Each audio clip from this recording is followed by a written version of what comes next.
11వ వచనం. సంగములతో ఆత్మ చెప్పుచున్న మాట చెవిగలవాడు వినుగాక. జయించువాడు రెండవ మరణము వలన ఏ హానియు చెందడు. చాలు, ప్రార్థన చేసుకో. అత్యంత ప్రేమ కృప కనికరమ కలిగిన మా తండ్రి, మీ మహాకృపను బట్టి 5 మాసాలు కాచి కాపాడి ఈ 6వ మాసం మొదటి బైబిల్ స్టడీలో కూలుకోవటానికి నువ్వు మాకు ఇచ్చిన శ్రేష్టమైన సమయాన్ని బట్టి వందనాలు చెల్లిస్తూ ఉన్నాం. రావాల్సిన బిడ్డలు ఉన్నారు, వారి త్రోవలో ఉంటే త్వరగా తీసుకొని రండి. ఈ దినమనన్నా స్ఫుర్మా సంఘం కంప్లీట్ చేయాలని ఆశపడుతూ ఉన్నా. ఎవరికి రెండవ మరణం వస్తుంది, ఈ వాక్యం ద్వారా ప్రతి బిడ్డతో మీరు మాట్లాడి వాటి నుండి తప్పించుకోవటానికి శ్రేష్టమైన జీవితం, నీకు ఇష్టమైన జీవితం ప్రతి బిడ్డ జీవించుటకు నీ కృప దయచేయమని యేసు నామంలో ప్రార్థించి వేడుకొంచున్నాము తండ్రి, ఆమేన్. అమ్మా, అక్కడ చెవి గలవాడు ఆత్మ చెప్పు మాట వినుగాక. దాని గురించి నేను ఆల్రెడీ ఎపిసి సంఘం గురించి మాట్లాడినప్పుడు ఇప్పుడు ఈ దినంతో స్ఫుర్మా సంఘం కంప్లీట్ చేద్దాం. అసలు లాస్ట్ వీకే చెప్పే కదా కంప్లీట్ అయిపోయిందని, కానీ ఇందులో కూడా సత్యాలు ఉన్నాయి. జయిస్తే ఏంటి? లోకమును జయిస్తే, పాపాన్ని జయిస్తే, సాతానుని జయిస్తే, మరణాన్ని జయిస్తే అని అంటున్నాడు. రెండో మరణము నుండి ఎలాంటి హాని కలగదు. పరిశుద్ధ గ్రంథంలో రెండో మరణం అన్న మాట ప్రకటన గ్రంథంలోనే రాయబడి ఉంటుంది. ఎవరు రెండో మరణం ఉంటారు? ఈరోజు ఆ రెండో మరణం నుండి తప్పించబడటమే యేసుక్రీస్తును రక్షకుడిగా స్వీకరించాం. ఈ శరీరానికి మరణం ఉంది, ఆత్మకు మరణము లేదు. ఏది రెండో మరణం అంటే సదాకాలము సృష్టికర్త నుండి వేరై నిత్య నరకాగ్నిలో ఆత్మ అగ్నితో కాల్చబడటని రెండో మరణంతో పోల్చారు. ప్రకటన 20వ అధ్యాయము 6వ వచనములో ఇక్కడ అంటున్నాడు, ఈ మొదటి పునరుత్థాన మందు పాలు పొందుకున్నవారు ధన్యులు, వారి పరిశుద్ధులు, వారికి రెండో మరణం ఉండదు. చదవమా. ఈ మొదటి పునరుత్థానములో పాలు గలవారు ధన్యులను పరిశుద్ధులునై యుందురు. ఇట్టి వారి మీద రెండవ మరణమునకు అధికారము లేదు. అంటే యేసుక్రీస్తు మధ్యాకాశానికి వచ్చినప్పుడు పునరుత్థానము జరుగుతుంది. ఈ పునరుత్థానాలు మీకు చెప్పాను. ఒకటి, క్రీస్తు యేసునందున్న మృతులు లేపబడతారు. అంటే మన పితరులు ఆ క్రీస్తులో జీవించి ఆత్మీయంగా నడుచుకొని అంతం వరకు విశ్వాసాన్ని కాపాడుకుంటే పాత నిబంధన పరిశుద్ధులు వీరందరూ లేపబడతారు. రెండోది, క్రీస్తు యేసునందున్న సజీవులు కొనిపోబడతారు. మూడోది చెప్పాను, మీకు ఎంతమంది గుర్తుందో, యేసే భూమి మీద ఉన్నటప్పుడు ఏమన్నాడు? చిన్న బిడ్డలను నా యొద్దకు రానివ్వండి, ఇలాంటి వారిదే పరలోక రాజ్యం. అంటే 3 గుంపులు ఆయన బూర మోగగానే దేవుని బూరతో ప్రధాన దూత శబ్దంతో ఆయన మధ్యాకాశానికి రాగానే ఈ 3 గుంపులు లేపబడతాయి. పాత నిబంధన పరిశుద్ధులు, క్రీస్తు యేసునందున్న మృతులు, సజీవులమైన మనం, చిన్న బిడ్డలు. అయితే ఫస్ట్ 7 years మహాశ్రమల కాలం, అంత్యక్రీస్తు పరిపాలన అని చెప్పారు. మొదటి 3.5 years శ్రమల కాలం, సెకండ్ 3.5 years మహాశ్రమల కాలం. అంటే 2 పార్ట్లుగా చేశాడు 7 years. ఎందుకు? చిన్న చిన్న కొరతలు ఉండి విడవబడినటువంటి క్రైస్తవుల కొరకు దేవుడు ఫస్ట్ 3.5 years వారికి ఒక అవకాశాన్ని ఇచ్చాడు. అంటే ఒకవేళ అయ్యో మా తల్లి ఎత్తబడింది, మా తండ్రి ఎత్తబడ్డాడు, నేను విడిచిపెట్టబడ్డా అని వారి విశ్వాస జీవితాన్ని అంత్యక్రీస్తు పెట్టిన శ్రమలకు తట్టుకొని నిలబడి హతసాక్షులుగా చనిపోతే వారు లేపబడతారు. తర్వాత ఎవరు? సెకండ్ 3.5 years ఇద్దరు వస్తారు. కొంతమంది ఆనోకు, ఏలియా అంటారు. ఇంకా కొంతమంది మోషే ఏలియా మోషే ఆనోక్ అంటారు. ఇక్కడ రెండు భేదాభిప్రాయాలు ఉన్నాయి. మోషే అంటారు కొంతమంది, మ్యాక్సిమం ఆనోకు ఏలియా ఇద్దరు మరణం చూడకుండా వెళ్ళిపోయారు. దాని గురించి మనకి వ్యర్థంగా తర్జన భర్జనలు వద్దు. ఈ ఇద్దరు కూడా సెకండ్ 3.5 yearsలో సువార్త మరి ఇది జాగ్రత్త గుర్తుపెట్టుకోవాలి. సెకండ్ 3.5 years మీకేం చెప్పాను, ప్రపంచంలో ఏ క్రైస్తవుడు కూడా రక్షణ ఉండదు. Second 3.5 years. ఫస్ట్ 3.5 years హతసాక్షిగా చనిపోతే వాడు తిరిగి ఎత్తబడతాడు, నిత్యత్వంలో ఉంటాడు. ఆ ముద్ర వేయించుకోకుండా చనిపోతే. Second 3.5 years only for juice. యూదులకు అబ్రహాముతో దేవుడు చేసిన నిబంధనను బట్టి యూదులను రక్షించటానికి ఇద్దరిని పంపుతారు. వారు కూడా చనిపోతారు, ఎత్తబడతారు. ఇక్కడ అంటున్నారు మొదటి పునరుత్థానంలో ఈ గుంపులు పాలు పొందు వారు ఏమన్నాడు, ధన్యులు, వీరు పరిశుద్ధులు, వీరి మీద రెండో మరణం ఉండదు. రెండో చోట ఉంటుంది అదే ప్రకటన 20వ అధ్యాయం 14వ వచనములో జీవ గ్రంథమందు పేరు ఎవరు రాయబడదో వారు రెండో మరణములో ఉంటారు, మండుచున్న నరకాగ్నిలో ఉంటారు. చదువమ్మ 20:14. మరణమును మృతుల లోకమును అగ్నిగుండములో పడవేయబడెను. ఈ అగ్నిగుండము రెండవ మరణం. ఇక్కడ రెండో మరణం ఏ హాని చేయదన్నాడు కదా జయించిన వారికి. అంటే ఇక్కడ జీవ గ్రంథంలో ఎవరి పేరు రాయబడతాదో వారి పేరు రెండో మరణం నుండి తప్పించబడతారు. వారికి ఏ హాని రెండో మరణం వల్ల కలగదు. ఇప్పుడు రెండో మరణం ఎవరు పొందుకుంటారు? 8 గుంపులు ఉన్నాయి. అది ఒక్కొక్కటి క్లుప్తంగా వివరిస్తా. చదవమ్మ 21వ అధ్యాయం ప్రకటన 8వ వచనం. ఇక్కడ అంటున్నాడు, పిరికివారు, అవిశ్వాసులు, అసఖ్యులు, నరహంతకులు, వ్యభిచారులు, మాంత్రికులు, విగ్రహారాధికులు, అబద్ధీకులు మండుచున్న అగ్నిగంధంలో ఉంటారు. ఇది రెండవ మరణం. చదవమ్మ 21:8. పిరికివారును, అవిశ్వాసులను, అసహ్యులను, నరహంతకులను, వ్యభిచారులను, మాంత్రికులను, విగ్రహారాధకులను, అబద్ధికులందరూ అగ్నిగంధకములతో మండుగుండములో పాలు పొందుదురు. ఇది రెండవ మరణము. ఇక్కడ ఏమంటున్నాడు, జయించిన వారు రెండో మరణమే హాని చేయదు. అంటే ఎవరుంటారు రెండో మరణంలో? 1 పిరికివారు. అంటే పిరికివారు అంటే ఇప్పుడు చూడండి, చాలా మంది సీక్రెట్ బిలీవ్స్ ఉన్నారు. మత్తయి 10వ అధ్యాయం పట్టుకోమ్మా. సీక్రెట్ అంటే యేసు నిజ దేవుడని తెలుసు, యేసుక్రీస్తు ద్వారా కుటుంబంలో నెమ్మది పొందుకున్నారు, అద్భుతాలు పొందుకున్నారు. కానీ బయటకు వచ్చి ఆయన నిజమైన దేవుడు అని చెబితే వారి కులం వెలేస్తుందేమో, వారి మతం వెలేస్తుందేమో అని బయటికి రాకుండా చాలామంది లోపట పెట్టుకొని ఉన్నారు. అందుకే క్రీస్తు ప్రభుల వారు మత్తయి 10వ అధ్యాయం 32, 33 వచనాలలో ఆయన ఏం చెప్పాడంటే, మనుష్యుల ఎదుట ఎవడు నన్ను ఒప్పుకొనునో నేను పరలోకము తండ్రి ఎదుటను నన్ను ఒప్పుకొందడు. మనుష్యుడు ఎదుట ఎవరైతే నన్ను ఒప్పుకొనరో ఏమన్నాడు, పరలోకమందున్న తండ్రి ఎదుటను నేను ఒప్పుకొనను. చదవమ్మ. మనుష్యుల ఎదుట నన్ను ఒప్పుకొనువాడెవడో పరలోకమందున్న నా తండ్రి ఎదుట నేనును వానిని ఒప్పుకొందును. ఎరగనన్నవారు.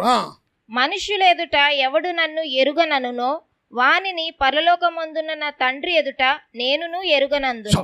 ఇక్కడ చాలా స్పష్టంగా రాశాడు. ఎవరు పిరికివారు?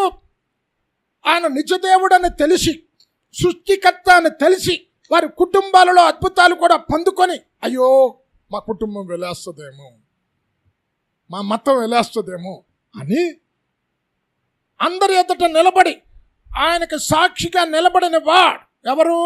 పరలోకపు తండ్రి ఎదుట నేను కూడా ఎరగనని చెప్తాడు. కనుక ఎందుకు బాప్తిష్యం తీసుకోమని చెప్తున్నాడు? బాప్తిష్యంలో ఏం చెప్తాం మనం? సమాజం ఎదుట, సంఘం ఎదుట ఆయన దేవుడు, ఆయన నా పాపాల కొరకు చనిపోయాడు, నేను నీతిమంతునిగా తీర్చిదిద్దపడటానికి పునరుత్థానుడు లేచాడు.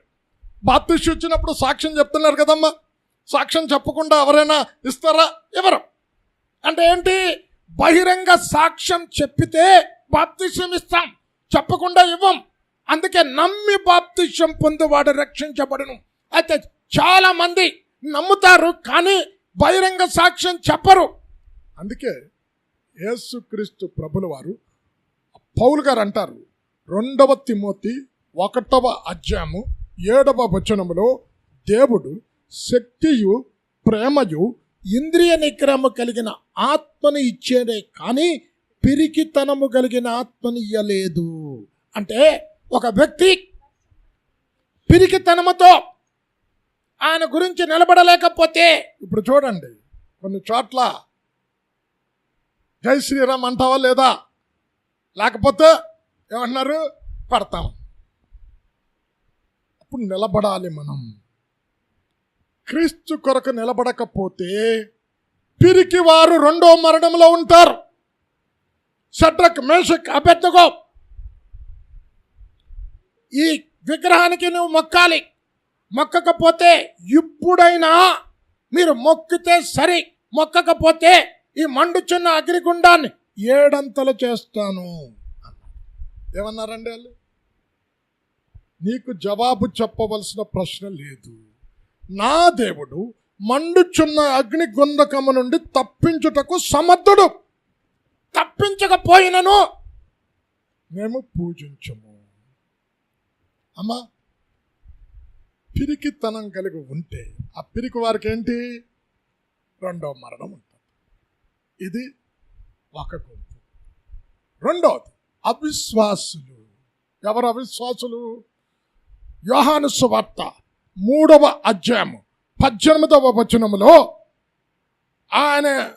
ఆయన యందు విశ్వాసం ఉంచిన వారికి తీర్పు ఉండదు. యేసుక్రీస్తుని విశ్వసించిన వారికి తీర్పు ఉండదు. అయితే ఆయన అద్వితీయ కుమారుడని నమ్మకుండా విశ్వసించిన వారికి ఆల్రెడీ తీర్పు ఉందంట. తీర్పు తీర్చి చదవమ్మ యోహాను సువార్త 3 ఆయన యందు విశ్వాసముంచు వానికి తీర్పు తీర్చబడదు. విశ్వసింపని వాడు దేవుని అద్వితీయ కుమారుని నామమందు విశ్వాసముంచలేదు గనుక వానికి ఇంతకు మునిపే తీర్పు తీర్చబడెను. అమ్మా, ఇప్పుడు మన తీర్పులోనికి వస్తామా?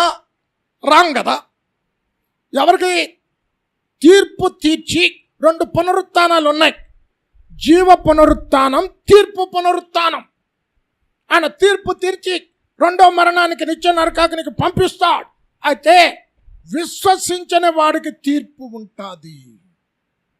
అంటే మీరేమనుకుంటారంటే, అమ్మా నాకు తీర్పు లేదులే. విశ్వసించటం అంటే ఈ పరిశుద్ధ గ్రంథంలో రాయబడిన ప్రతి మాట నమ్మాలి. కొంతమంది అద్భుతాలు నమ్మరు.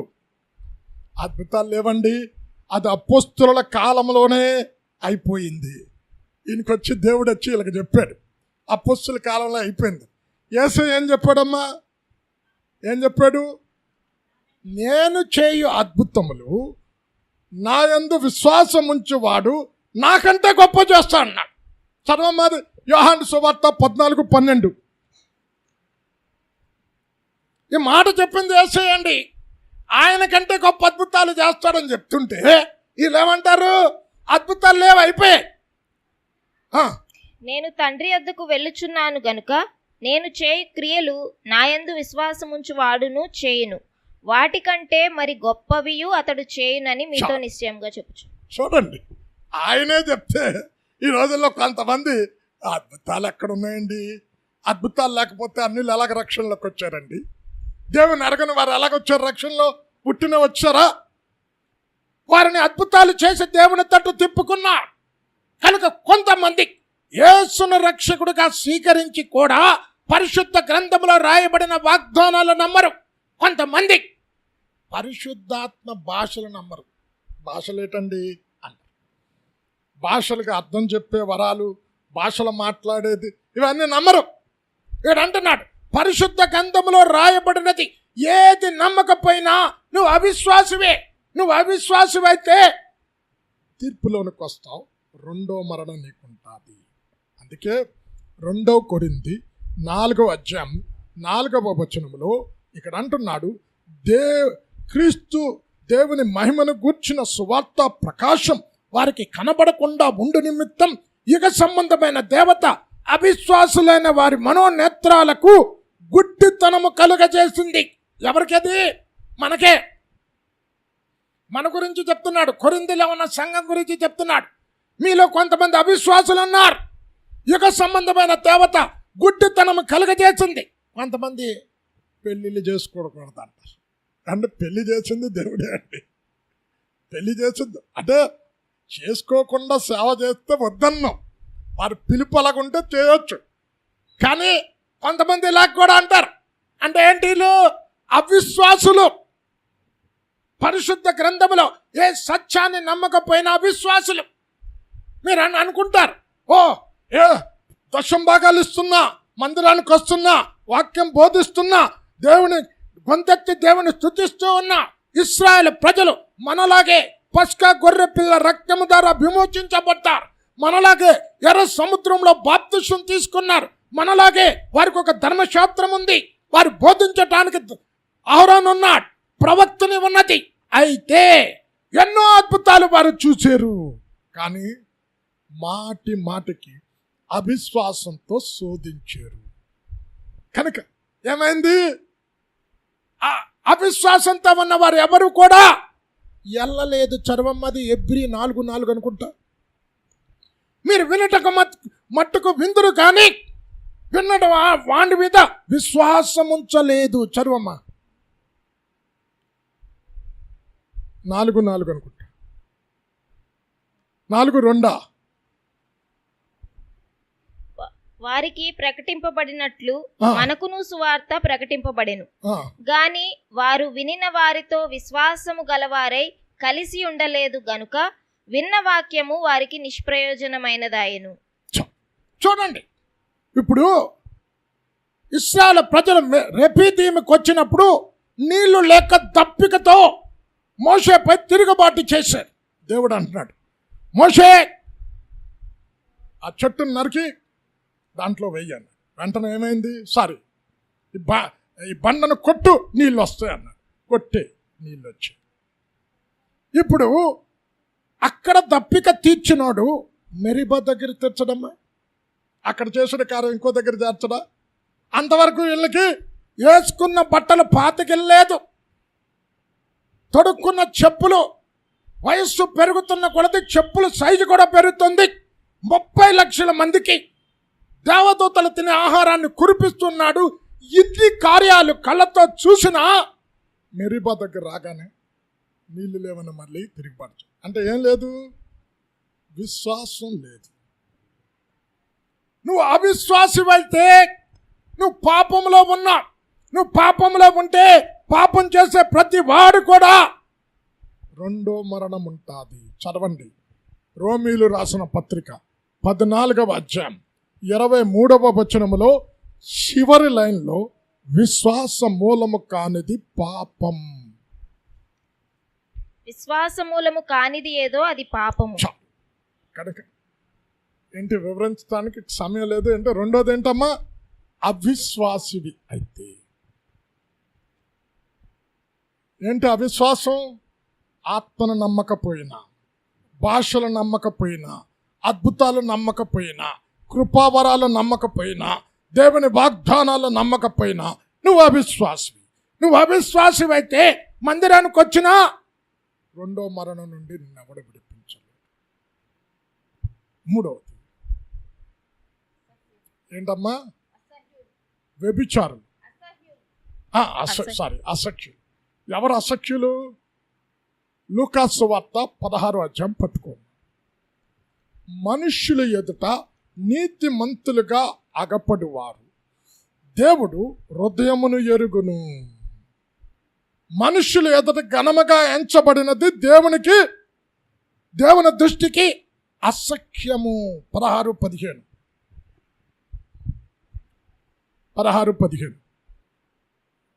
లూకాసు వార్త 16:15 లూకాసు వార్త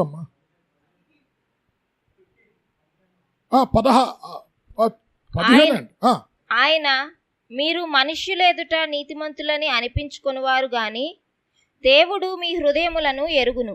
మనుష్యులలో ఘనముగా ఎంచబడినది దేవుని దృష్టికి అసహ్యము. చూడండి, బా ఇది చాలా పెద్ద సంఘం అండి. బో ఈ సేవకుడు బోళ్ళ మంది రక్షణలోకి చూపించు. మనుషుల ఎదుట ఘనంగా ఎంచబడినది దేవుని దృష్టికి ఏంటి? అసఖ్యం. అంటే మీరు పైకి భక్తి కలిగి ఉండి ఏమన్నాడు? శక్తిని ఆశ్రయించుట లేదు భక్తిలో ఉండి. అంటే మనుషుల ఎదుట నీతిమంతులుగా కనబడతారు. ఇక్కడ అంటున్నాడు, శాస్త్రుల వలె, ధర్మశాస్త్రోపదేశకుల వలె మీరు మనుషులకు కనబడవలనని.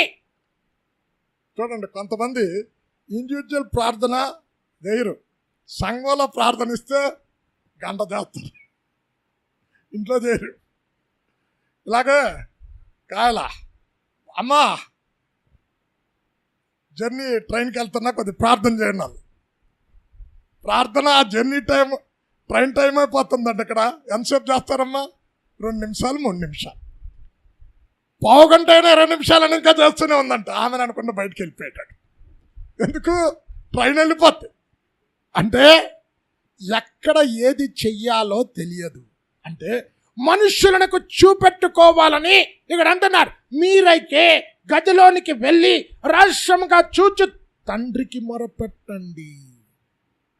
నేను చాలా దినాల క్రితం యవనొస్తుంది నేనప్పుడు ఎఫ్ఎంపిబి విశాఖపట్నంలో ఓ మీటింగ్ పెట్టారు, నన్ను పిలిచారు. నేను ఆ రోజు పరలోకం ఎవరు వెళ్తారు అన్న వాక్యం గురించి చెప్పాను. ఆ వాక్యం అంతా అయిపోయిన తర్వాత సంఘ పెద్దండి ఇప్పటి వరకు ఆయన ఉపయోగించిన వర్డ్స్ నేను వెళ్ళే ప్రార్థనలో అన్సెప్ట్ చేశాడు. ఆయన ఒక ప్రీచింగ్ చేసినట్టు. తర్వాత మా అన్నయ్యని అడిగాను, అన్నయ్య బా ఏం ప్రార్థన చేశాడు అన్న, ఆయన ఏం వర్డ్స్ ఉపయోగించాడు దేవుని కొరకు, ఎలా కొనియాడాడు, స్తుతించాడు, భలే వర్డ్స్ ఉపయోగించాడు. ఒరే బాబు అది పెద్ద పొలిటీషియన్ రా. నేను ఆశ్చర్యపోయిన, ఒరే బాబు ఏంటి ఇంత పెద్ద ప్రార్థన చేశాడు, పొలిటీషియన్ అంటే ఇంత మంచి వర్డ్స్ ఉపయోగించాడు, పెద్ద పొలిటీషియన్ రా. ఆయన కనుక సంఘంలో కనుక పోస్ట్ ఇవ్వకపోతే సంఘాన్ని చీల్చేస్తాడు. ఒరే బాబు ఏంటండి ఇది? మనుషులు ఎదుట నా ఎదుట ఏమనిపించుకున్నాడు, అబ్బా ఎంత చక్కటి ప్రార్థన.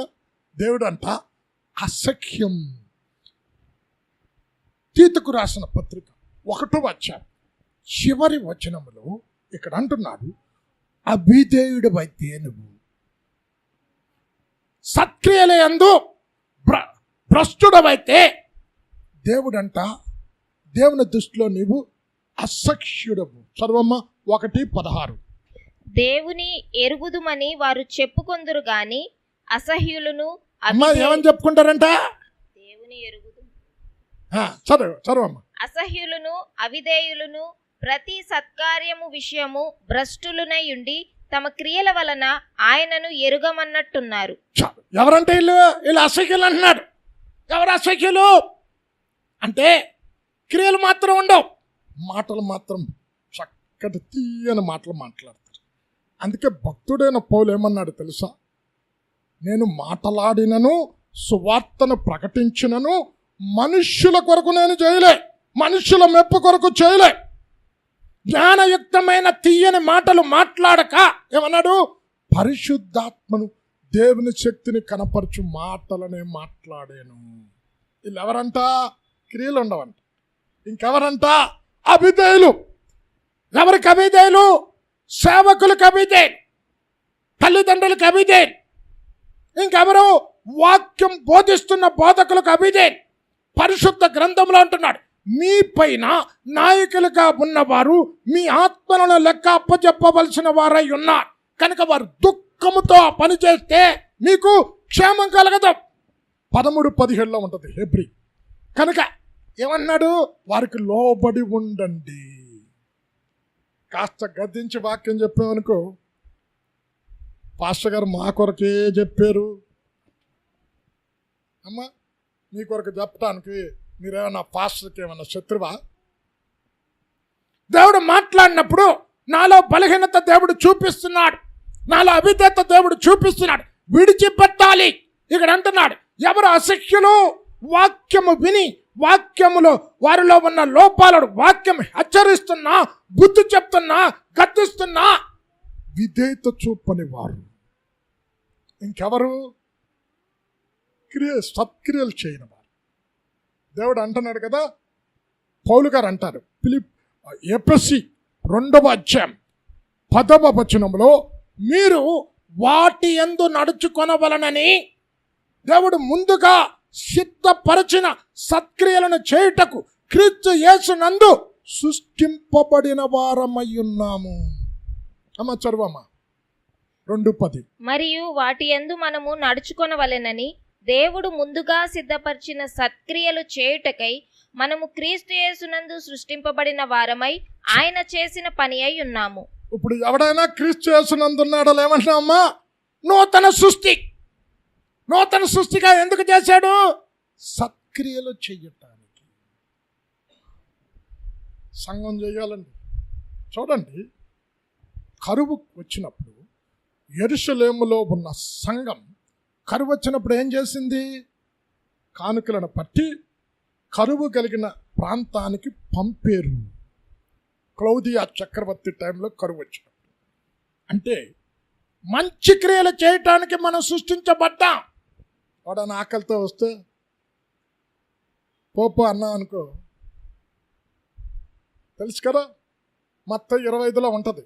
నేను ఆకలి కొన్నా, అన్నం పెట్టావు, దప్పి కొన్నా, నీళ్ళు ఇచ్చావు, దిగంబరనై ఉన్నా వస్త్రం ఇచ్చావు, పరదేశనై ఉన్నా చేర్చుకున్నా. అంటే ఎప్పుడు ఆకలి కొన్నావు ప్రభువా? ఎప్పుడు దప్పికి కొన్నావు? ఎప్పుడు దిగంబరిగా ఉన్నావు? అంటే మిక్కిలి అల్పులలో వీరిలో ఏ ఒక్కరికి చేసినను నాకు చేసినట్టే. అది చెయ్యకపోతే చదువమ్మ మత్తయి 25వ అధ్యాయం 41వ వచనంలో, ఎడం వైపునున్న మేకలతో అపవాదికిని అపవాది దూతలకును సిద్ధపరిచిన అనిచ్చ నరకాగ్నికి వెళ్ళు. మత్తయి 25:41. అప్పుడు ఆయన ఎడమ వైపున ఉండు వారిని చూచి, శపింపబడిన వారలారా, నన్ను విడిచి అపవాదికిని వాని దూతలకును సిద్ధపరచబడిన నిత్యాగ్నిలోనికి పోవుడి. చాలు అమ్మ, ఎవరిని? సత్క్రియలు చెయ్యడం. అందుకే చేయాలమ్మా. సత్క్రియలు చేయకపోతే అవదు. కనుక మూడోది ఎవరు? అసఖ్యులు. వారు అసలు మనుషుల దృష్టిలో నీతిమంతులుగా కనబడి లోపల భక్తి లేదు, వేషధారణ, క్రియలు లేనివారు, వాక్యానికి లోబడని వారు, దైవజనుడికి లోబడని వారు, విధేయత చూపని వారు, సత్క్రియలు లేనివారు, అసఖ్యులు. 4వది అంటున్నాడు వ్యభిచారులు కదమ్మా, నరహంతకు. 5వది వచ్చి ఎవరు నరహంతకులు? మీకు చాలాసార్లు చెప్పాను. లోకరీతిగా చూస్తే ఎవరినైనా చంపితే హత్య. అయితే ఆత్మీయంగా ఆలోచన చేస్తే తన సహోదరుని ద్వేషించేవాడు నరహంతకుడు. ఏ నరహంతకుని అందరూ నిత్య జీవం ఉండదు. చదవమ్మ 1 యోహాను సువార్త 3వ అధ్యాయము 15వ వచనం. తన సహోదరుని ద్వేషించువాడు నరహంతకుడు. ఏ నరహంతకుని యందును నిత్య జీవం ఉండదని మీరు ఎరుగుదురు. ఎవరంటే నరహంతకుడు? అందుకే పరిశుద్ధ గ్రంథములో నీ సహోదరుని చూచి వెద్దుడా అంటే ఏమన్నాడు? నరకాగ్నికి లోనవుతాడు. మీరు విమర్శించకూడదు అన్నాడు. విమర్శకు తప్పుదిద్దుటకు వ్యత్యాసం ఉంది, అది గుర్తుపెట్టుకోండి. ఎవరైనా తప్పుదిద్దేడు విమర్శిస్తున్నాడండి అంటే, ఇప్పుడు 4x4 ఎంత చెప్పండి? 16 కదా. అవతలాడు 4x4 12 అని చదివాడు. మరి బాబు 4x4 12 కాదరా 16 రా అని చెప్పే. అది విమర్శించటమా తప్పుదిద్దటమమ్మా? మీరు అది తెలుసుకోవాలి. విమర్శకు తప్పుదిద్దుటకు వ్యత్యాసం ఉంది. ఇక్కడ అంటున్నా వెత్తుడా అని పిలిస్తే నరకాగ్నికి లోనవుతాడు. నీ సహోదరుని ప్రేమించకపోతే ఎవరు సహోదరుడు? సహోదరుడు అంటే అర్థం ఏంటి చెప్పాను కదమ్మా. సహా ప్లస్ ఉదరము. ఉదరం అంటే ఏంటి? కడుపు. అంటే ఒక ఉదరములో నుండి వచ్చినవాడు అనగానే మీరేమనుకుంటారు? మా అక్క, మా చెల్లి, మా తమ్ముడు కాదు. మనందరము ఆదాము అవ్వలో నుంచి వచ్చాం. ఒకే ఉదరంలో నుంచి వచ్చాం. ఒక్కల ద్వారానే కదా. పౌలు గారు అంటారు, అపోస్తల కార్యం 17వ అధ్యాయంలో చెప్తాడు కదా, ఒక్కరి దాని నుండి ప్రపంచమంతా ఆ సంతానం అభివృద్ధి చెందిందని. ఒక్క కుటుంబంలో నుండి మనం వచ్చాం. మనందరము అవ్వ కడుపులో నుండి వచ్చాం. అంటే అది ఏ క్యాస్టోడైనా అన్ను దేశిస్తున్నావు అంటే ఏంటి? నువ్వు హత్య చేస్తూ ఉన్నావు. నువ్వు హంతకుడు అయితే నీకేంటి? రెండో మరణం ఉంటుంది. అందుకే 1 యోహాను రాసిన పత్రిక 2వ అధ్యాయము 9వ వచనములో తన సహోదరుని ప్రేమించువాడు వెలుగులో ఉన్నాడు, అతనిలో అభ్యంతర కారణం ఏదియూ లేదు. తన సహోదరుని ద్వేషించేవాడు చీకటిలో ఉన్నాడు, చీకటి అతని కనులకు గుడ్డితనము కలుగజేసిన కనుక అతను ఎక్కడికి వెళ్ళుచున్నాడో తెలియదు. అమ్మా, ఈరోజు నువ్వు వెలుగెవరమ్మా? ఎవరు వెలుగెవరు? యేసయ్య.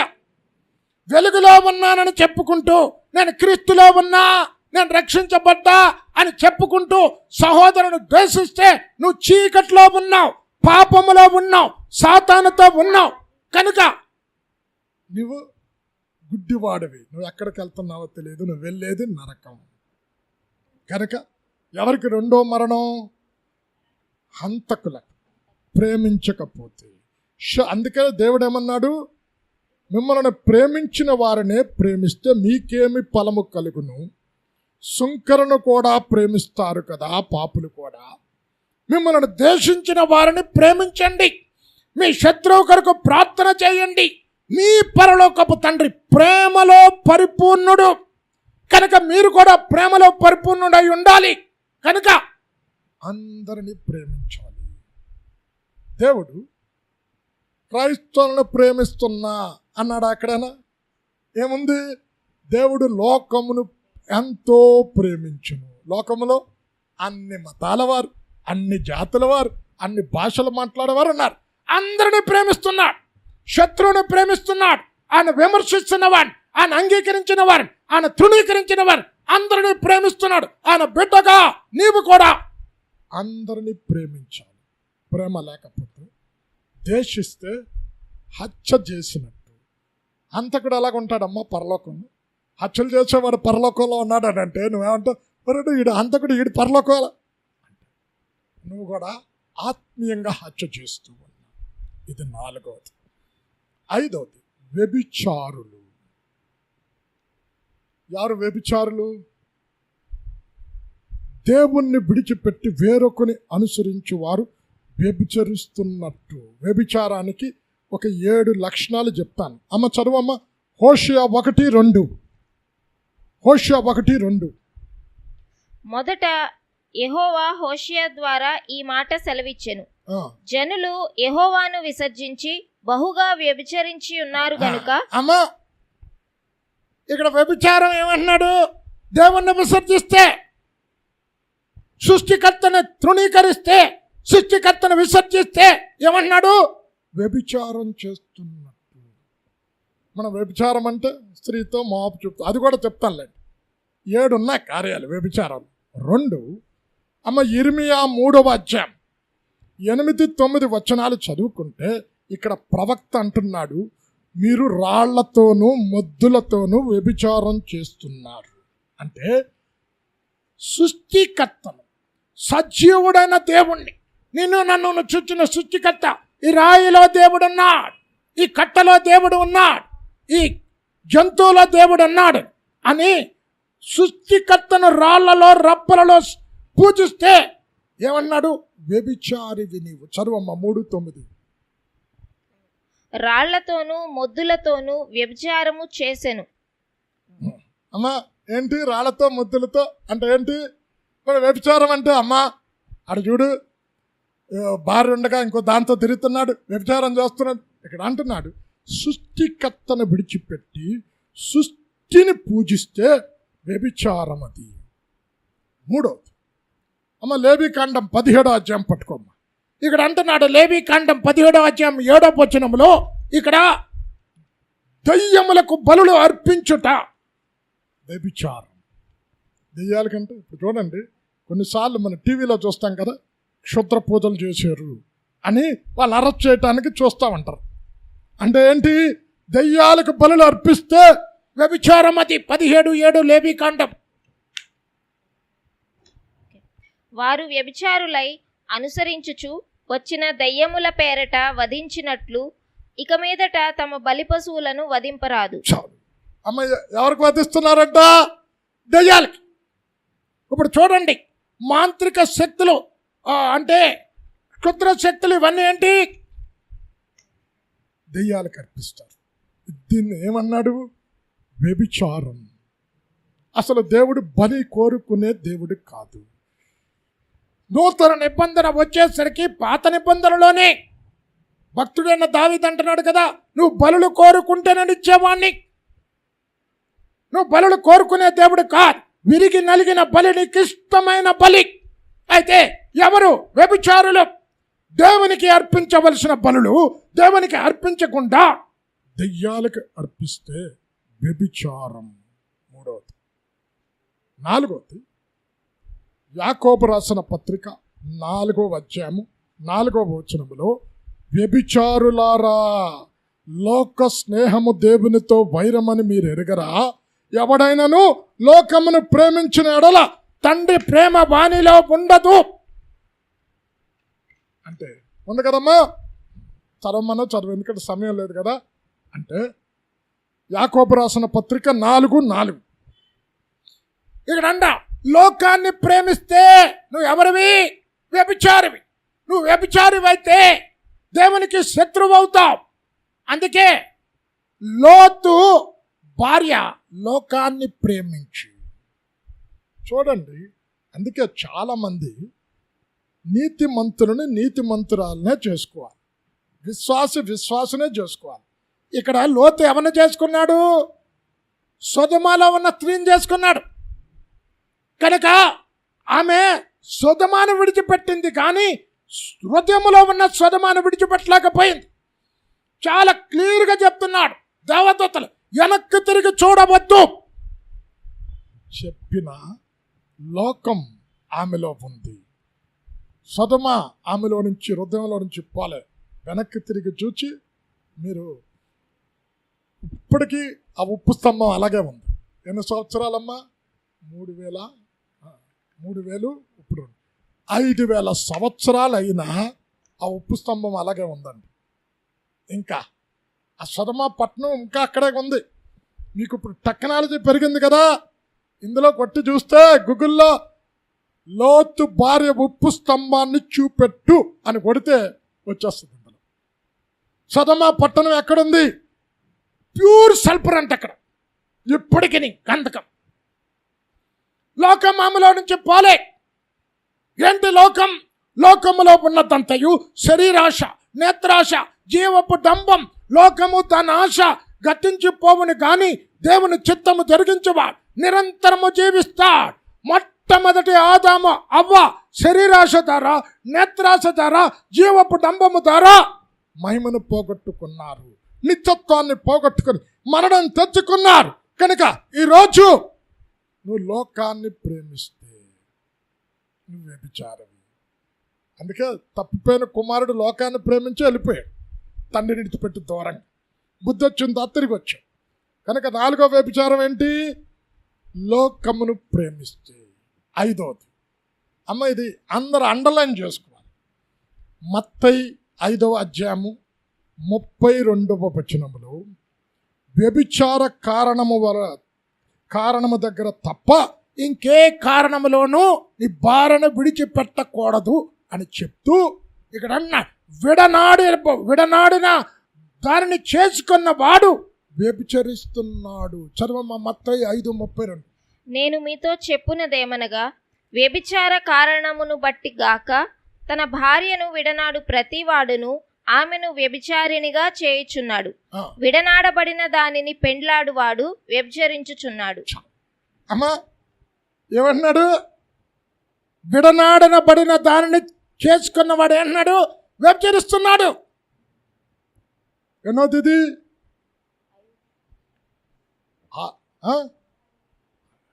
5 6. స్త్రీని మోహపు చూపుతో చూస్తే చాలు మనస్సులో వ్యభిచారం చేసినట్టు. మత్తయి 5:27 ఉంటుంది. యేసు అంటాడు కదా కొండ మీద ప్రసంగంలో, ఒక స్త్రీని మోహపు చూపుతో చూస్తే చాలు మనస్సులో అప్పటికే వ్యభిచరించినట్టు. అమ్మా ఈ మాట దారాన్ని షాద్ నగర్లో ఒక దైవజనుడు రక్షణలోకి వచ్చాడు. ఆయన హిందూ, తణుకు నుంచి వచ్చి అక్కడ చర్చి పెట్టాడు. 1000 మంది సభ్యులని, చాలా పెద్దది. ఆయన భార్య విశ్వాసురాలు, భార్యకు వార్నింగ్ ఇచ్చాడు పెళ్లి చేసుకొని మేనకోడలు, నువ్వు చదువుకుంటే ఇంట్లో చదువుకో, బయట చర్చికి ఇచ్చానంటే లాభం లేదన్న. అయితే ఒకరోజు రోడ్డు మీదకి వెళ్ళిపోతూ ఉంటే, నడుస్తూ ఉంటే మైకులో నుంచి వాక్యం వినిపించింది. మోహపు చూపుతో చూస్తే చాలు వ్యభిచరించినట్టు. మరి బాబు ఇదేంటి? వ్యభిచారం చేస్తేనే మా దృష్టిలో పాపం కదా, మోహపు చూపుతో చూస్తే వ్యభిచరించి అన్నాడు. ఈ దేవుడు ఎంత పరిశుద్ధుడో చూద్దామని భార్యకు తెలియకుండా వాక్యం జరుగుకుని మారిపోయాడు. ఆయన రక్షణలోకి వచ్చి చర్చి కట్టి. అంటే ఏది వ్యభిచారం? మోహపు చూపుతో చూస్తే. కనుక నువ్వు వ్యభిచారివైతే ఎక్కడ ఉంటావు? మండుచున్న అగ్ని కందకం. ఇది 5వ తెగ కదమ్మా, 5వ తెగ. 6వదేంటి? మాంత్రికులు అంటే అమ్మ ద్వితీయోపదేశకాండం 18వ అధ్యాయం పట్టుకోమ్మా. ఇక్కడ నేను వివరించకుండా త్వరగా క్లోజ్ చేస్తాను. ఏంటి? సోద చెప్పువారు, చిల్లంగి చూసేవారు, మంత్రాలు చేసేవాడు, ఇంకేంటి బిడ్డలను అగ్నిగుండం దాటించేవారు. ఇప్పుడు చూడండి, కొంతమంది అగ్నిలో టక నడుచుకెళ్ళిపోతారు కదా. చదవమ్మా ద్వితీయోపదేశకాండం 18వ అధ్యాయం 10 నుంచి 12 వచనాలు. తన కుమారునైనను తన కుమార్తెనైనను అగ్నిగుండము దాటించు వానినైనను శకునము చెప్పు సోదగానినైనను. చూడండి, శకునము చెప్పేవారు, సోదగాండ్ ఏమంటారు? మన ఇంటికి అప్పుడు చిన్నప్పుడు వచ్చేవారండి, ఏంటి అడుక్కోవడానికి సోది చెప్పేది ఇలా ఏదో పట్టుకొని వచ్చేది కదా. వాళ్ళు చెప్తారు, ఏడు చెప్తారు తెలుసమ్మా? ఏం చెప్తారు తెలుసా? జరిగిపోయిన కొన్ని కరెక్ట్ చెప్తారు, జరగబోయే చెప్పరు. కొంతమంది పిచ్చోళ్ళు చచ్చిపోయిన తర్వాత, అమ్మ ఆడు ఎక్కడ తిరుగుతున్నాడు, ఎక్కడ ఇది చేస్తున్నాడు, ఆడికి ఇది పెట్టండి, శాంతి చేయండి. చదవమ్మా. మేఘ శకునములను గాని. శకునము అంటే ఏంటి బాబు? పిల్లొచ్చింది ఎదురు వెళ్ళకూడదు. బుద్ధి లేని వాళ్ళండి కొంతమంది ఏమంటారు? పెద్దలంట పెట్టింది ఉట్టినే పెట్టలేదట, చెయ్యి నువ్వు కూడా పోతా నరకంకి అంటున్నాడు. శకునము చూడకూడదు. ఎన్నో మాటలు పిల్ల ఎదురొచ్చినా కొంతమంది అమ్మో ఇమ్మన్న మోపు ఎదురొచ్చింది వెళ్ళకూడదు, అంత అరిష్టం. దేవుడు ఏమన్నాడమ్మా? విధవరాండ్లను, బిడ్డలు లేని తల్లిదండ్రులను దేవుడు ప్రేమిస్తే లోకం వారిని ద్వేషిస్తుంది. దేవుడు చెప్పింది మన జయం. ఇక్కడ ఏమన్నాడు? శకునాలు చూడొద్దు. మనం మాత్రం నేనే చెప్పు, పెళ్లి చేయాలంటే శకునం, మంచి రోజు, ఇల్లు కట్టాలంటే మంచి రోజు, ఫౌండేషన్ స్టోన్ వేయాలంటే మంచి రోజు. చదవమ్మా. సర్పశకునములను గాని చెప్పువాని నైనను చిల్లంగి వాని నైనను. చిల్లంగి తెలుసు కదమ్మా, ఎప్పటికీ ఉంది తెలంగాణలో. చిల్లంగి పెడితే ఏమంటారు? పిచ్చోడైపోయి తిరుగుతూ ఉంటారు భూమిలో. నాకు ఒక మాంత్రికుడు తెలుసు, ఆయన రక్షణలోకి వచ్చాడు, అవన్నీ చేసేవాడట. చదవమ్మా. చిల్లంగి మాంత్రికుని నైనను ఇంద్రజాలకుని నైనను కర్ణ పిశాచి నడుగువాని నైనను దయ్యముల యొద్ద విచారణ చేయువానినైనను మీ మధ్య ఉండనీయకూడదు. చాలు, ఎంత చక్కగా చెప్తున్నాడండి. మంత్రక్రియలు చెయ్యకూడదు. ఇంకేంటి మాంత్రికుడంటే? అమ్మ, 1 సమూయేలు 15వ అధ్యాయం పట్టుకో. ఇక్కడ పౌలుతో అమాలేకీలతో యుద్ధానికి వెళ్ళినప్పుడు ఎడ్లు, పశువులు ప్రతి దాన్ని సంహరించి అంటున్నాడు, ఏది మిగల్చొద్దు అంటున్నాడు. అయితే సౌలు ఏం చేశాడు? శ్రేష్టమైన ఎద్దులు, శ్రేష్టమైన గొర్రెలు యెహోవాకి బలి ఇవ్వటానికి తీసుకొచ్చాడు. ఇప్పుడు సమూయేలు ఎదురైన తర్వాత, నీ దేవుడైన యెహోవా చిత్తాన్ని నేను నెరవేర్చాను. అయితే ఆ ఎద్దుల రంకెలేంటి, ఆ గొర్రెల అరుపులేంటి అంటే, నీ దేవుడైన యెహోవాకు బలి అర్పించటానికి తీసుకొచ్చాను అంటే, అప్పుడు సమూయేలు ఏమన్నాడు తెలుసా? ఎంత బుద్ధిహీనుడివి నువ్వు! తాను సెలవిచ్చిన మాట ఒకటి గైకొనటం వలన యెహోవా సంతోషించినట్లు దాన బలులను అర్పించడం వలన ఆయన సంతోషించిన. ఆలోచించుము, ఆజ్ఞలు గైకొనుట కంటే, బలులు అర్పించడం కంటే, ఆజ్ఞలు గైకొనుటయు పొట్టేళ్ళు కొవ్వు అర్పించడం కంటే మాట వినుట శ్రేష్టం. తిరుగుబాటు చేయుట సోద చెప్పుటతో సమానం. చదవమ్మ 15:22. అందుకు సమూయేలు, తాను సెలవిచ్చిన ఆజ్ఞను ఒకడు గైకొనుట వలన యెహోవా సంతోషించున్నట్లు ఒకడు దహన బలులను అర్పించుట వలన ఆయన సంతోషించునా? ఆలోచించుము, బలులు అర్పించుట కంటే ఆజ్ఞను గైకొనుటయు పొట్టేళ్ల క్రొవ్వు అర్పించుట కంటే మాట వినుటయు శ్రేష్టము. తిరుగుబాటు చేయుట సోద చెప్పుట అను పాపముతో సమానము. అమ్మ, ఇక్కడ ఏమన్నాడు చెప్పాలా? ఏమన్నాడు? సోద చెప్పుట, మాంత్రికులు. ఇక్కడ ఏమన్నాడు? దేవుని మాటకు వ్యతిరేకంగా జీవిస్తే నువ్వెవరి? తిరుగుబాటు చేస్తున్నావు. నువ్వు తిరుగుబాటు చేస్తే నువ్వెవరవి? సోదగాండ్రవు. వాక్యానికి వ్యతిరేకంగా నువ్వు నడుచుకుంటే, వాక్యానికి లోపడకపోతే, దేవుని వాక్యం చెప్తున్న సేవకులపై తిరుగుబాటు చేస్తే సోదగాండ్రు మాంత్రికుడు. ఇంకెవరు మాంత్రికుడు? సేవకుల్లో మాంత్రికులు ఉన్నారు. యెహోషువ 13వ అధ్యాయం పట్టుకోండి. ఇక్కడ కూర్చున్న మమ్మల్ని దేవుడు ఎందుకు అనుకున్నాడమ్మా? ఇప్పుడు మీరు దశం భాగాలు ఇవ్వకపోయినా, మమ్మల్ని బాధ పెట్టినా, మమ్మల్ని దొక్క పెట్టినా, పొరపాటును కూడా శాపం మన నోటి గుండా రాకూడదు. దేవుడు మమ్మల్ని ఆశీర్వదించడానికి ఎన్నుకున్నాడు. అయితే కొంతమంది సేవకులు అన్నారు, ఇటు దశం భాగం ఇవ్వలే, ఇటు ఇంటికి వస్తే భోజనం పట్ల, ఇంటికి వస్తే కానుక ఇవ్వలే అని చెప్పిస్తే ఎవరు? సోదగాండ్రు. యెహోషువ 13:22.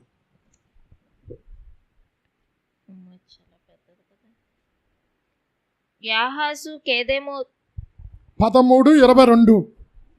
ఇశ్రాయేలీయులు బేరు కుమారుడును సోదెగాడునైన బిలామును తాము చంపిన తక్కిన వారితో పాటు ఖడ్గముతో చంపిరి. అమ్మ, బిలాం ఎవరమ్మా? ఎవరు బిలాం? ఎవరు? ప్రవక్త. ప్రవక్త అయిన బిలాము ఆశీర్వదించబడిన ప్రజలైన ఇశ్రాయేలీలను శపించటానికి వెళ్ళాడు. దేవుడు 2 మార్లు చెప్పే, వారు ఆశీర్వదించబడిన సంతానం, వారిని శపించకూడదు అన్నా. బాలాకు ఇచ్చే బహుమానాలకు ఆశపడి శపించటానికి పోయాడు. ఆఖరికి శత్రువులతో కలిసి ఇశ్రాయేలీల మీదకి యుద్ధానికి వెళ్ళాడు. కనుక దేవుడు ఏమన్నాడు? ప్రవక్తని సోదగాండి. ఎప్పుడు సేవకులైన మేము దూషించకూడదు, కాకపోతే ఖండించాలి, బుద్ధి చెప్పాలి, గద్దించాలి, హెచ్చరించాలి, చెప్పించకూడదు. చదవమ్మది ద్వితీయోపదేశకాండం 10:8.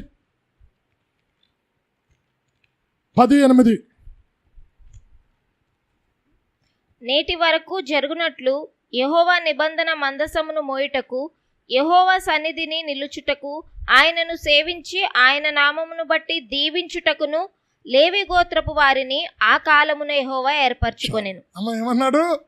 ఆయన నామాన్ని బట్టి జీవించటానికి మమ్మల్ని ఎన్నుకున్నాడు. అంతేగాని నువ్వు దశంబా కావాలే దేవుడు నిన్ను శపిస్తాడు, దేవుడు అనివరా నువ్వు సోదిగా అంటారా అంట. మాంత్రికుడు అంటే నా పేరు కూడా కొట్టేవా. అమ్మ ఇంకా చాలా ఉంది, సమయం లేదు, 2 పాటల కింద చేసుకోవాల్సింది అది. మాంత్రికుడు. ఇంకొకటి చదవమ్మా, ప్రకటన 9:21. ప్రకటన 9:21. మరియు తాము చేయుచున్న నరహత్యలను మాయా మంత్రములను చూసారా, మాయ మంత్రములను జార చోరత్వములను చేయకుండునట్లు వారు మారు మనస్సు పొందిన వారు కారు. చూడండి, వీరికి ఎవరికంట జార చోర క్రియలు మాంత్రిక క్రియలు ఏంటి? మారు మనస్సు లేని వారు. ఎవరమ్మాయిలు? మాంత్రికులు. తర్వాత అమ్మ విగ్రహారాధికులు. ఎవరు విగ్రహారాధికులు? మీరు విగ్రహారాధన అంటే ఏమంటారంటే, ఓ బొమ్మను చేసుకొని ఒక ఆకారాన్ని తయారు చేసుకొని దానికి దండేసి దానికి పూలేసి దాన్ని పూజిస్తే విగ్రహారాధన. అది విగ్రహారాధనే. దేవుని కంటే ఏది ఎక్కువగా ప్రేమించినా అది విగ్రహారాధనే. దేవుడు నీకు నాకు నన్ను ప్రేమించి పరలోకాన్ని విడిచిపెట్టి భూమి మీదకి వచ్చాడు. ఈరోజు ప్రథమ స్థానము దేవునికి ఇవ్వాలి. కొంతమంది అంటారు పెళ్ళైనప్పుడు కొత్త వాళ్ళ నా భార్య నాకు ప్రాణం అండి అంటారు. కొంతమంది నా భర్త నాకు ప్రాణం. అది ఉట్టి మాట. అంతవరకు తెలుసా? 6 నెలలు, సంవత్సరం తర్వాత ఏమొచ్చింది నాకు శని అంటుకుండండి అంటారు. భార్యాభర్తల ప్రేమలు అలాగైపోయి చూడండి అంటారు కొంతమంది. హనీ హనీ నీవేనా శని శని. మరి ప్రారంభంలో హనీ తేనె తేనె అన్నా కదా, మరి ఇప్పుడు శని శని అంటే దేవునికి ప్రథమ స్థానం లేదు, అందుకని మారింది ప్రేమ. ఎందుకు దేవునికి ప్రథమ స్థానం ఇమ్మన్నాడు? దేవునికి ప్రథమ స్థానం ఇచ్చే నీ ప్రేమలో మార్పు ఉండదు. అంతము వరకు ఒకే రీతిగా ప్రేమిస్తావు. కొత్తగా వచ్చినప్పుడు ప్రేమించటం అయిపోగానే వాడు అన్నాడంట, బా నీ ముక్కు ఎంత చక్కగా ఉంటుంది, పేరు కలర్ అందగత్తవి, సౌందర్యవంతివి.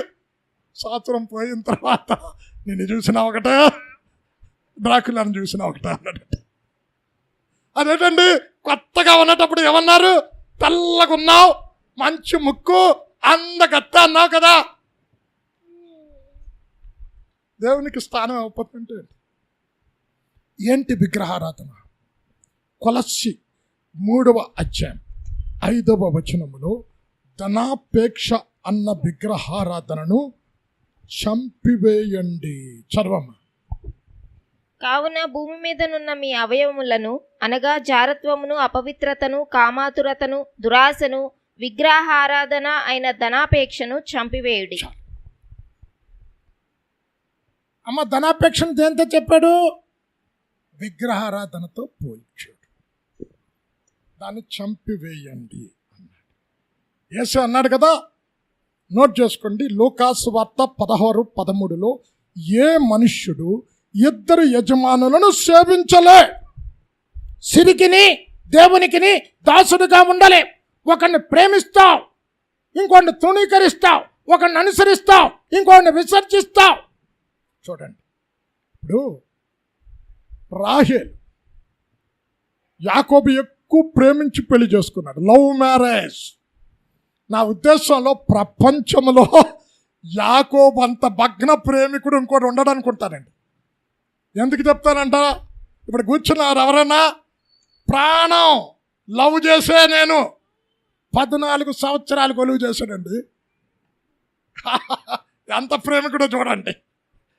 వెట్టి చాకరీ చేశాడు. యాకోబు పక్కన రాహేలు సమాధి చేయబడాలి. అయితే ఆదికాండం 31వ అధ్యాయం 19వ వచనంలో బొచ్చు కత్తిరించడానికి లాబాను వెళ్ళినప్పుడు గృహదేవతలను దొంగిలించి రాసేసుకో. ఇప్పుడు లాబాను వెతికాడు. పద్దనరాము నుండి బయలుదేరి వచ్చినప్పుడు మీరు తర్వాత చదువుకోండి, సమయం లేదు కాబట్టి చెప్తున్నా. 31:19 దొంగిలించినట్టుంటా. ఇప్పుడు 31, 29, 31 వచనాలు చదువుకుంటే అక్కడ యాకోబు, నీ ఇంటి మీద నీకు వ్యామోహం ఉంటే ఎల్లు, నన్ను వెళ్ళవద్దని ఎవరు చెప్పారు? నా గృహదేవతలను ఎందుకు దొంగిలించావు? యాకోబు ఏమన్నాడంట, నువ్వు సోదా చేసుకో, ఎవరి దగ్గర అది దొరుకుతుందో ఏమన్నాడమ్మా, అడు మరణానికి పాత్రుడు అన్న. ఇప్పుడు ఏం చెప్పాలి చెప్పండి రాహేలు? ఏం చెప్పాలా? అయ్యో బాబా, అంత మాట ఎందుకంటావు, నేనే దొంగిలించాను అనాలి కదా.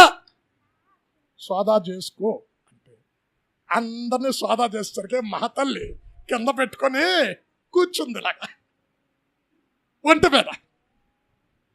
దగ్గరికి వచ్చింది, ఏమంటున్నాడు తెలుసా? నేను కడగా ఉన్నా, నన్ను ముట్టుకోవద్దు. పాపం లేదా అంటే ఎవరికి ఇష్టం లేదండి, పుష్కళ్ళది ఎవరికి ఇష్టం లేదు. రాహేలు చూడండి, తండ్రి కడగా ఉన్నా అనగానే చెక్ చేయకుండా వెళ్ళిపో.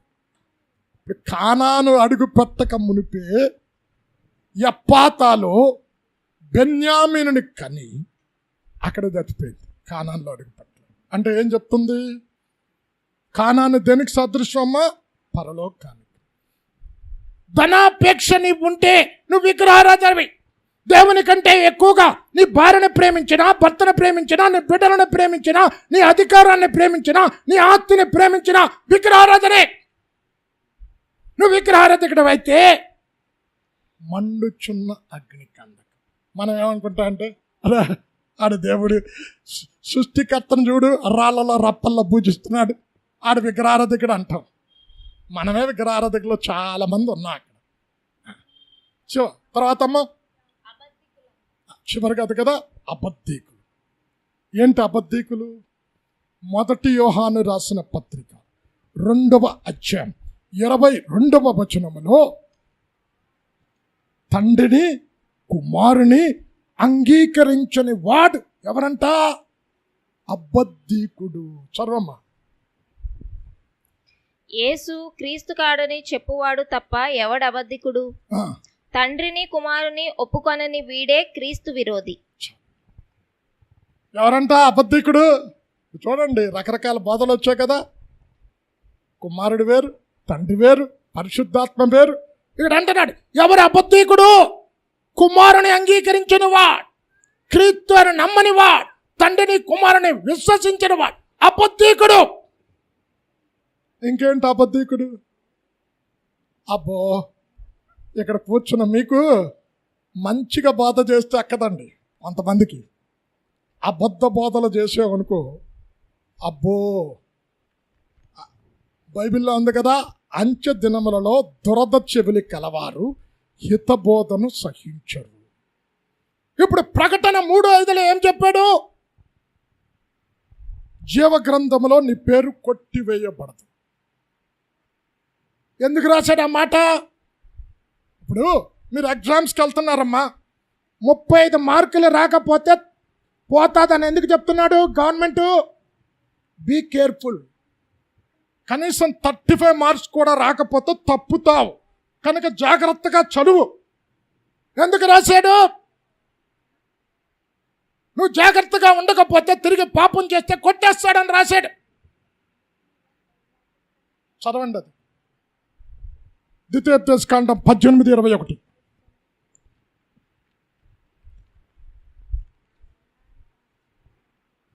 మరియు ఏదొక మాట యెహోవా చెప్పినది కాదని మేమెట్లు తెలుసుకొనగలమని మీరు అనుకొనిన యెడల, ప్రవక్త యెహోవా నామమున చెప్పినప్పుడు ఆ మాట జరుగకపోయిన యెడలను, ఎన్నడూను నెరవేరకపోయిన యెడలను అది యెహోవా చెప్పిన మాట కాదు.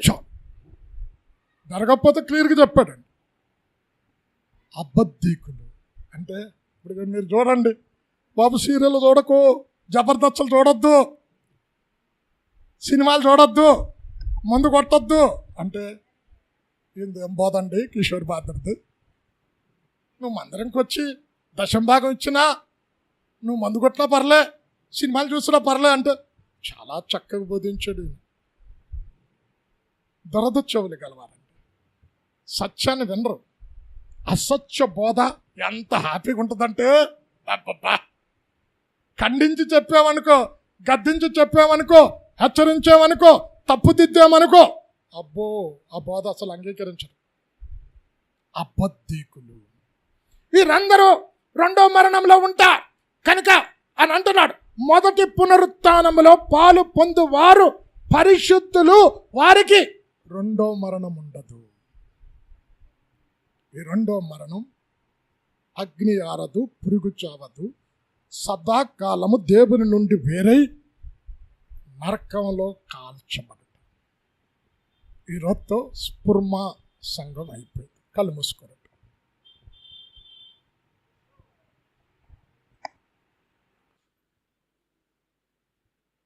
అత్యంత ప్రేమ, కృప, కనికరము కలిగిన మా తండ్రి, నీ పవిత్రమైన పాదాలకు స్తోత్రాలు చెల్లిస్తూ ఉన్నాం.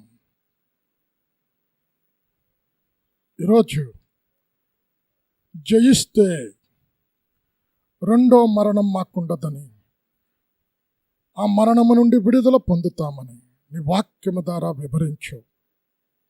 ఎవరికి రెండో మరణం ఉంటుందో 8 గుంపులు మా ముందుంచే. ఒకవేళ మందిరానికి వచ్చి వాక్యము విని ఈ లక్షణాలు మాలో ఉంటే రెండో మరణం మాకున్నదని వీరు గుర్తెరిగి వాటిని విడిచిపెట్టి ఆ రెండో మరణాన్ని జయించటానికి నీ కృప దయచేయండి.